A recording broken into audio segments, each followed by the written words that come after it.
रथ पर विराजते हैं। नित्य अर्जुन रथी बनता था, भगवान सारथी बनते थे। आज अर्जुन सारथी बना है, भगवान रथी बने हैं। नित्य अर्जुन आदेश देता था, आज भगवान आदेश दे रहे हैं कि रथ को कुरुक्षेत्र के मैदान की ओर ले चलो। अर्जुन ले गया। जैसे ही रथ कुरुक्षेत्र के मैदान में पहुंचा, अर्जुन कहता है कि हे प्रभु, इस कुरुक्षेत्र के मैदान में क्यों आए? यहाँ तो चारों तरफ मुर्दे ही मुर्दे हैं, लाशें ही लाशें हैं, यहाँ क्यों आए? भगवान कुछ नहीं बोले। भगवान कहते हैं कि हे पार्थ, वो देखो सामने स्वर्ण घन, जरा उसे उल्टाओ तो सही। अर्जुन रथ पे बैठे बैठे वो घोड़ा हाँकने वाला चाबुक उस घंटा के ऊपर दे मारा, चाबुक की रस्सी लिपट गई और जैसे ही रस्सी लिपटी, अर्जुन ने चाबुक को जोर से खींचा, घंटा उलट गया। घंटा के नीचे एक चिड़िया का छोटा सा बच्चा पल रहा था। उसे देखकर अर्जुन की आंखें खुली की खुली रह गई और अर्जुन हाथ जोड़कर कहता है कि हे प्रभु, इस छोटे से चिड़िया के बच्चे को किसने बचाया? मैं तो समझ रहा था इस कुरुक्षेत्र के मैदान में कोई नहीं बचे। बड़े बड़े वृक्ष जलकर धराशाही हो गए, राख हो गया। ये चिड़िया का बच्चा कैसे बच गया? भगवान मुस्कुराते हुए कहते हैं कि हे पार्थ, इस कुरुक्षेत्र के रणभूमि में लाखों रथियों, महारथियों, योद्धाओं से जिसने तुम्हें बचाया, उसी ने इस चिड़िया के बच्चे को भी बचाया। श्री सद्गुरु महाराज की जय। कल ये हमारे सरपंच साहब कह रहे थे कि मेरे ऊपर वारंट था और सभी लोगों के मन में था कि ये जेल जाएंगे, अंदर जाएंगे, पकड़े जाएंगे, जो भी हो। हाँ, लेकिन ये तो सच्चे हैं गुरु महाराज के भक्त। जब पुलिस वाले आए तो ये अपने से वहां पहुंच गए, सबसे मिले। ठीक है, दारोगा ने कहा कि आपको थाना आना है, ये वहां भी पहुंच गए। हाँ, वहां भी पहुंच गए और बाद में गुरु महाराज की ऐसी कृपा हुई, इनका आसानी से बेल भी हो गया और लोग तो पकड़े गए, लेकिन ये बहुत आसानी से गुरु महाराज की कृपा से उस बंधन से मुक्त हो गए। जो भी कुछ इनके साथ होने वाला था वैसा कुछ नहीं हुआ, गुरु महाराज की कृपा से बिल्कुल अपने घर में, हाँ, घर में ही रहे, कहीं नहीं जाना पड़ा। श्री सद्गुरु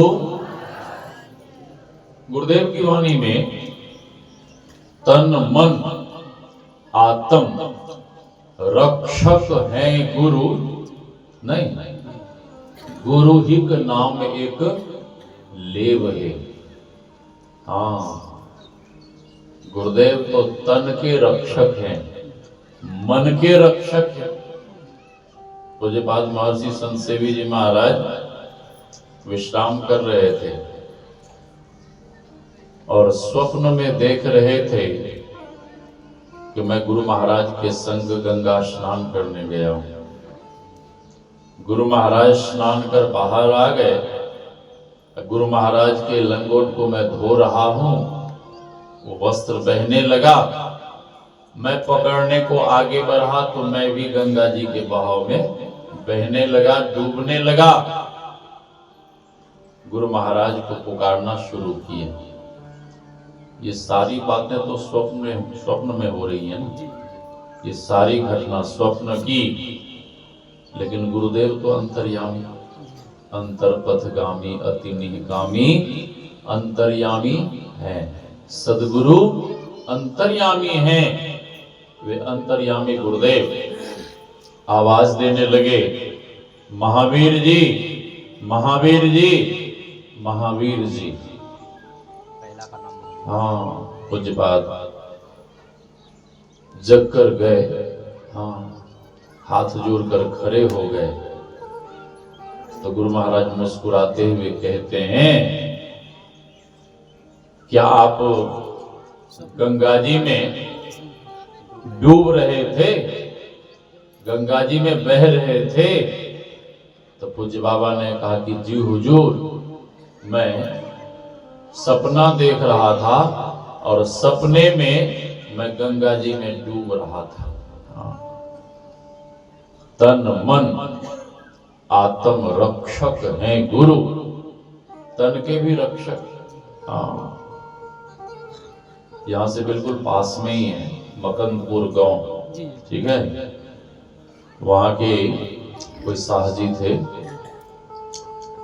किसी ने बताया, उपेंद्र बाबू नाम था उनका। उस समय अंग्रेज लोगों का वो शासन, युवा पीढ़ी के लोगों ने विद्रोह किया अंग्रेज लोगों का, और जब विद्रोह किया तो सभी विद्रोहियों का नाम किसी दुष्ट व्यक्ति ने बता दिया। हाँ, इधर की। हाँ, तो उस विद्रोहियों में उन सत्संगी नवयुवक का भी नाम बता दिया। हाँ, अब सबको एक साथ फांसी की सजा सुना दी गई, एक साथ फांसी की सजा। अब तो वे सत्संगी नवयुवक मन ही मन कहने लगे कि अब तो हमें फांसी से कोई नहीं बचा सकते, अब तो हमें मरना ही है। ऐसा करता हूं कि मरने के पहले एक बार गुरु महाराज का दर्शन कर लेता हूं। गुरु महाराज के दर्शन करने जब गए तो गुरु महाराज टहल रहे थे, और गुरु महाराज टहल रहे थे, इन्होंने जाके साष्टांग दंडवत लेटकर प्रणाम किया, और जैसे ही प्रणाम किया तो गुरुदेव जोर से बिगड़ गए, आप यहाँ क्यों आए, किस लिए आए? और सेवकों से कहते हैं कि नहीं, इसका हाथ पैर बांधो, उल्टा बांध के इसी सड़क पे लेटा दो और इसके सीने पे ईंट चौक दो। वैसा ही किया। संध्या के समय गुरु महाराज पूज्य भगीरथ बाबा से कहते हैं कि बेटा भगीरथ, अरे वो जो सज्जन आए थे जिसको बांधा था वो कहाँ है? हाँ, पूज्य बात भगीरथ बाबा कहते हैं कि सरकार वो तो वहीं पड़े हुए हैं। गुरुदेव कहते हैं आहा हा, उसे बहुत कष्ट हुआ होगा, बहुत दुख हुआ होगा, जाओ उसे बंधन से मुक्त कर दो। वे आए, ईंट हटाए, बंधन से मुक्त किए। वे सज्जन मन ही मन सोचने लगे कि अब तो हमें घर ही जाना है। ऐसा करता हूं कि गुरु महाराज के दर्शन कर लेता हूं, फिर प्रणाम करके जाऊंगा। वे दोबारा से गए गुरु महाराज को प्रणाम करने। जैसे ही प्रणाम करते हैं तो गुरुदेव फिर बिगड़ गए कि अभी तक आप यहीं हैं, क्या कर रहे हैं आप, जाइए यहां से। हाँ, वे सज्जन बड़े दुखी हुए कि आते समय भी गुरु महाराज ने डांट दिया और जाते समय भी गुरु महाराज बिगड़ गए। मैंने तो कोई गलती की नहीं, मैं तो गुरुदेव के दर्शन करने आया था। प्रणाम कर वहां से निकल पड़े, पैदल पैदल अपने गांव पहुंचे। और गांव जब पहुंचे तो गांव के कुछ लोग, घर के भी कुछ सदस्य उन्हें देखते ही खुशी के मारे, प्रसन्नता के मारे जोर जोर से बिल्कुल झूमने लगे, नाचने लगे। हाँ, जैसे होली में नहीं लोग नाचते हैं। श्री सदगुरु हाँ खूब प्रसन्न हैं, खुश हैं, आनंदित हैं, नाच रहे हैं। उन्होंने कहा, क्या आप लोग मेरे मरने की बात सुनकर मैं मर जाऊंगा, फांसी पे चढ़ जाऊंगा, यह जानकर आप लोग नाच रहे हैं? उन्होंने, गांव वालों ने, परिवार के लोगों ने, घर के लोगों ने कहा कि नहीं नहीं, ऐसी कोई बात नहीं है। अरे भाई, तुम्हें फांसी की सजा होने वाली थी और तुम तो गुरु महाराज के दर्शन करने गए थे कुप्पा घाट, और तुम तो गुरु महाराज के दर्शन करने कुप्पा घाट गए थे, और इधर कोर्ट से पेपर आया है और उस पेपर में साफ साफ लिखा हुआ है कि तुम्हें फांसी की सजा से सदा सदा के लिए रिहा कर दिया। श्री सदगुरु महाराज की जय। तन मन आत्म, पूज्यपाद स्वामी लक्ष्मण बाबा का नाम सुने होंगे आप, ठीक है? हाँ, है ना? बड़े ही हाँ गुरुदेव के लाडले लाल हुए। उनका शरीर छूट गया था, ठीक है? हाँ, पेट में दर्द हुआ, क्या क्या हुआ, शरीर छूट गया, शरीर से जीव निकल गया, और शरीर से निकले हुए जीव को, अपने शिष्य के जीव को गुरुदेव ने कृपा कर फिर दोबारा से लौटा दिया। हाँ, आत्म रक्षक हैं गुरु, गुरु हिक नाम एक लेव है। लेकिन लोग क्या करते हैं, थोड़ा इधर में थोड़ा उधर में रहते हैं, नहीं, थोड़ा यहां थोड़ा वहां। हाँ, श्री सदगुरु, तो मैं कह रहा था, ये ध्यान योग की क्रिया सभी संत महापुरुषों ने की, और भगवान राम, भगवान श्री कृष्ण भी इस आंतरिक योग को किया करते थे। राम कृष्ण से कौन बड़े, उन्हों तो गुरु कीन, तीन लोक के वे धनी, गुरु के आगे अधीन। वे भी गुरु के अधीनस्थ रहकर इस आंतरिक योग की शिक्षा दीक्षा ली, और वे भी अंतः साधना करते थे, ध्यान करते थे। अर्जुन ने पूछा कि ये आंतरिक योग की शिक्षा, ये ज्ञान कहां से प्रारंभ हुआ? तो भगवान श्री कृष्ण कहते हैं, इमं विवस्वते योगम प्रोक्तवानहमव्ययम् विवस्वान मनवे प्राह मनोरक्षा कवे ब्रवीत। भगवान श्री कृष्ण कहते हैं, यह ज्ञान सबसे पहले मैंने सूर्य को दिया। सूर्य ने अपने पुत्र मनु को, मनु ने इक्ष्वाकु को, परंपरा से यह ज्ञान राजर्षियों को मिला। अब जब यह ज्ञान राजर्षियों को मिला, तो भगवान कहते हैं कि कालांतर में यह ज्ञान लुप्त हो गया। श्री सदगुरु भगवान कहते हैं कि कालांतर में यह ज्ञान लुप्त हो गया, और जब यह ज्ञान लुप्त हो गया तो यह ज्ञान हम आपको कैसे मिला? ये ज्ञान हम आपको कैसे मिला? श्री सदगुरु, ये ज्ञान कैसे मिला?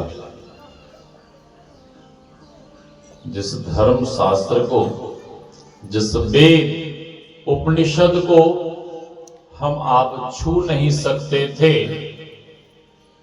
गुरु महाराज की कृपा से उस वेद उपनिषद धर्म शास्त्र के ग्रंथों को अब सर्वसाधारण जन भी पढ़ पाते हैं।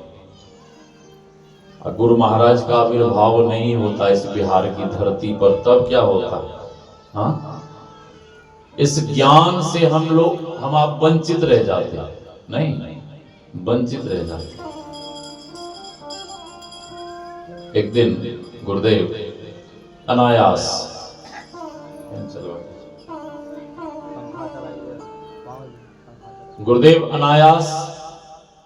कहने लगे कि मैं बहुत बड़ा सौभाग्यशाली हूं कि मुझे पहुंचे हुए परम संत बाबा देवी साहब जैसे गुरु मिल गए हैं। श्री सद्गुरु गुरुदेव कह रहे हैं कि मैं बहुत बड़ा सौभाग्यशाली हूं कि मुझे पहुंचे हुए परम संत बाबा देवी साहब जैसे गुरु मिल गए। वहीं प्रोफेसर विश्वानंद बाबू बैठे थे। वे झट से हाथ जोड़कर गुरु महाराज से कहते हैं कि हुजूर, मैं भी कम सौभाग्यशाली नहीं हूं। गुरु महाराज पूछते हैं कि आप कैसे सौभाग्यशाली हैं? आप अपने आप को कैसे सौभाग्यशाली मान रहे हैं? तो प्रोफेसर साहब कहते हैं कि सरकार, आपको गुरु की खोज में न जाने कहां कहां भटकना पड़ा। कभी इस गुरु के पास, कभी उस गुरु के पास, कभी इस प्रदेश में, कभी उस प्रदेश में। लेकिन मैं कितना सौभाग्यशाली हूं कि मुझे यहां वहां कहीं नहीं भटकना पड़ा। मुझे इस बिहार की धरती पर बैठे बैठे आप जैसे पहुंचे हुए सदगुरु मिल गए। तो गुरु महाराज का इस बिहार की धरती पर आविर्भाव नहीं होता तो हम आप इस ज्ञान से वंचित रह जाते। हाँ, अर्जुन ने पूछा कि हे प्रभु, ध्यान कैसे करना चाहिए? तो भगवान कहते हैं पार्थ, ध्यान तो बहुत ऊंची बात है। पहले साधक को बैठने के लिए सीखना चाहिए। कैसे बैठना है, कहां बैठना है? तो अर्जुन ने पूछा कि हे प्रभु, कैसे बैठना चाहिए, कहां बैठना चाहिए? तो भगवान कहते हैं शुचौ देशे प्रतिष्ठाप्य स्थिर मासन मात्मनः नातु श्रुतम नाति नीचम शैलाजिन कुशोत्तरम। साधक को सबसे पहले पवित्र होना चाहिए। जब तक पवित्र नहीं बनेंगे तब तक आपसे भजन नहीं होगा। थोड़ा बेस बढ़ाइए, बेस। मेरे माइक की आवाज कम कर।